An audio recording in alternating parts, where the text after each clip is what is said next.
How in Archon's name do I get up there? Or more to the point, how do NPCs get anywhere in Teyvat? What options do they have other than going on foot? How do they get to those hard to reach places? And of course, does any of this even make sense? That's exactly what we'll be investigating today. And no, teleport waypoints are not used by the general population of Teyvat. I see you there. Yeah, you were about to say that, weren't you? Yeah, but in the Dainsleaf Chasm quest, he actually acknowledges them. Don't touch that! And also, why would they build around teleport waypoints like they have in Mondstadt or Liyue Harbor? And I say to that, I don't think there's a clear answer. It's very conflicting information, but just look at the waypoint description for me, where it's stated, people on the continent see them as ancient gimmicks. They are accustomed to their existence, despite not knowing their purpose. So, we will be ruling these out as possibilities. Now, Mondstadt is relatively simple when we compare it to any of the newer regions in Teyvat, considering, well, there are only 3 settlements that are accessible at the moment. One day, my friend, one day. It's a relatively flat region with very little danger in comparison to other nations, and the settlements themselves are all located along the major routes. It has a pretty solid road system all around, factoring in even routes to say Dragonspine or one of the ruins with roads that actually keep going the entire way. You see this, Beta Harbor? If the route to here can stay coherent, so can you. Why is she talking to the floor? These aren't roads with any point to them and really are relegated mostly to adventurers and scholars. Not you, Halad. I mean, he really lives up to his name.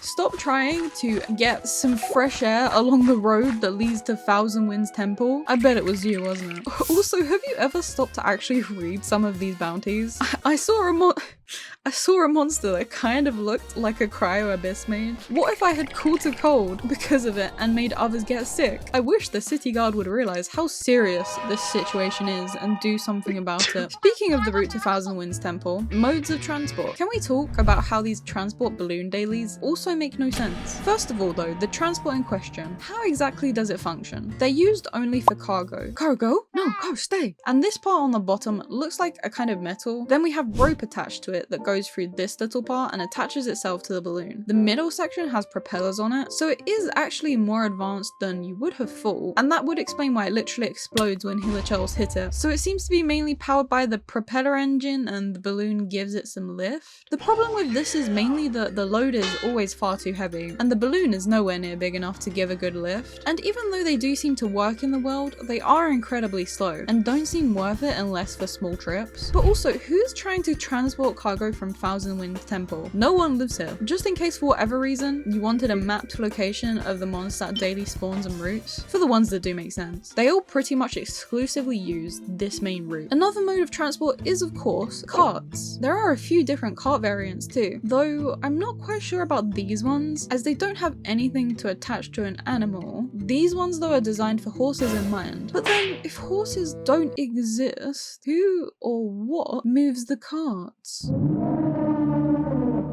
Honestly, I don't even know anymore. It's like Schrodinger's horse. They simultaneously exist in Mondstadt, but you never see them. Varka supposedly took every single one, but at night you can literally hear them out in the distance. And also, in the potion event, it's revealed that Mondstadt have developed a new multifunctional cart. These are basically like traveling shops and could really be used on a wider scale. Then of course, Mondstadters also use gliders, but glider lore is also very unclear. Canonically, it seems that many people in Mondstadt do know how to glide. There have been numerous lines and events mentioning it, but outside of the region, it probably isn't nearly as common, and even near impossible. I have a question for you. Have you ever taken a close look at the boards scattered around Liyue? Yep, that's a rickshaw. And aside from here and Yolande's character trailer, we do see them in the main city. Getting to Liyue Harbor is relatively easy and safe. It's well guarded, and the communications office seem to, for the most part, do their job in upkeep. The bridges are well kept, and they even have a proper stone road, which is very rare in Teyvat. As far as delivering cargo and trading goes, they do also use carts and transport balloons. Liyue has a few unique cart designs of their own. And what's Liyue's excuse for having no horses,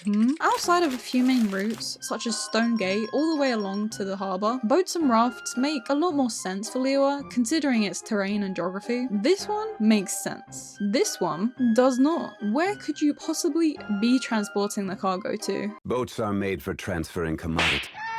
These are the main form of transport that people in Liyue use. This of course allows Liyue Harbour and Yilong Wharf to trade a lot easier, and people around this region can just coast along the waterways rather than risk their lives on foot. Other parts of Liyue, however, have pretty shoddy infrastructure, run-down bridges, missing docks. That means for all this talk about boats, hey, cool boat, most traders would still have to go by foot along here, because Yilong Wharf only allows huge cargo along the Chenyu Vale waterway, and this entire route is falling apart. Plus also, how are you supposed to get cargo up the stairs? Even with this in mind, Liyue is on the more organized side of things compared to other regions. Being a nation of islands, Inazuma's transport is made up almost entirely of boats and ships. Hi, I'm here for my Uber. I never went to Ovo Jabber. Yet for some reason, they still seem to want to use transport balloons, despite having a plethora of docks to choose from. I mean, we have the ones that go from Rito to Konda, the Kamisato estate, and likely the city, and that's fair enough. But then it starts getting more nonsensical, like heading through a war zone or, I don't know, an abandoned, lightning-infested, enemy-infested island. And then there's this. How do ordinary NPCs with no visions or powers get up here, I hear you ask? There actually is a way up to the Shrine for NPCs. Well, I mean, first before any of that though, if they're coming in from the city or from Rito, they would first have to pass through this. Yeah, that's practically right outside the city.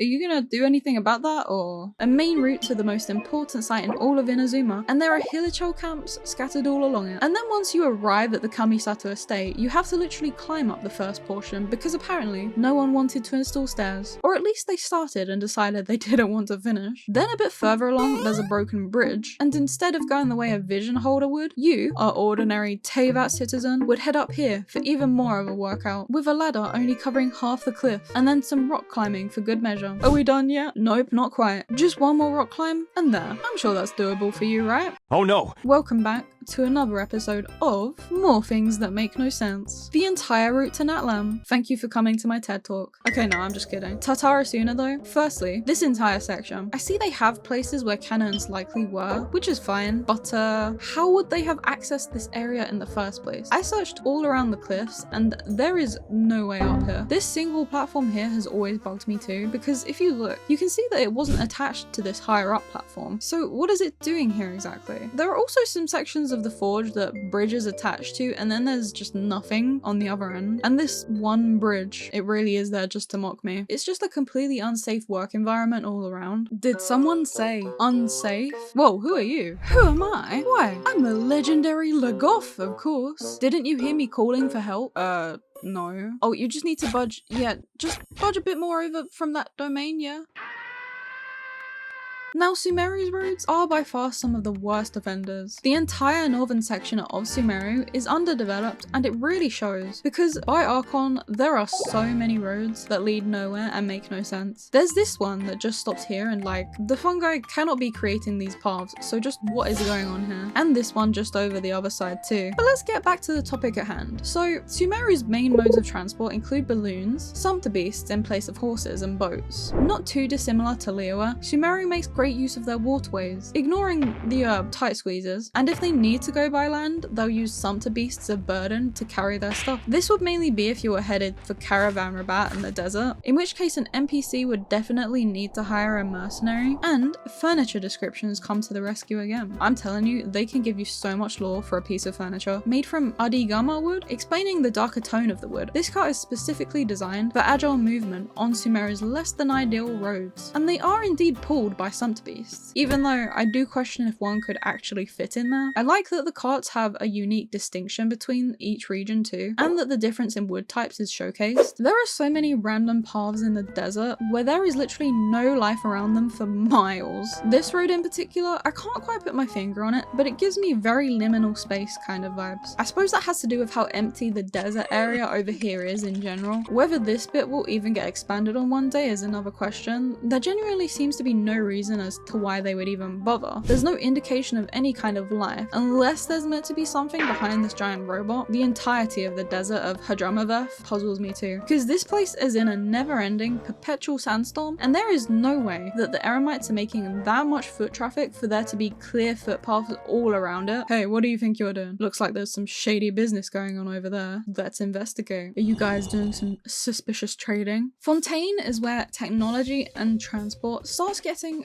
really juicy. It is the most advanced nation so far, technologically speaking, yet the aquabus system is a mess. The problem with Fontaine is that the only way to access the city is through the aquabus lines, and I guess this one lift, but the way it's presented doesn't seem to suggest it gets regular use. I have no idea what they were doing before the aquabuses were installed. We can only assume that before a flood a few years ago, that there must have been more to the city that made it accessible. Regardless, the aquabus lines. Super inefficient for a few reasons. You see, aqueducts like this do exist in real life, but the thing is, they're using water as the main means of transportation when they could have just built an elevated road system instead. The upkeep of an elevated aqueduct is not worth it, not as efficient, and would cost way more to look after with the unnecessary addition of the water. Most aqueducts usually are also sloped, so gravity favors one side more, meaning going one way would take way longer. Using boats along an aqueduct as a means of public transportation is a huge no all around. There's only room for one boat at a time. It could have maybe worked if the boats didn't take up the whole space, but there's only one lane. The boat lifts too, I also can't get my head around because there isn't actually any way of lifting a boat from one level to another if you look really close. I suppose these platforms on both sides could be considered a walkway, but no, even then that doesn't make sense because they're not accessible. So you literally have to use the aquabuses, and the implication really does seem that everyday Fontainians do use it. I mean, they have an entire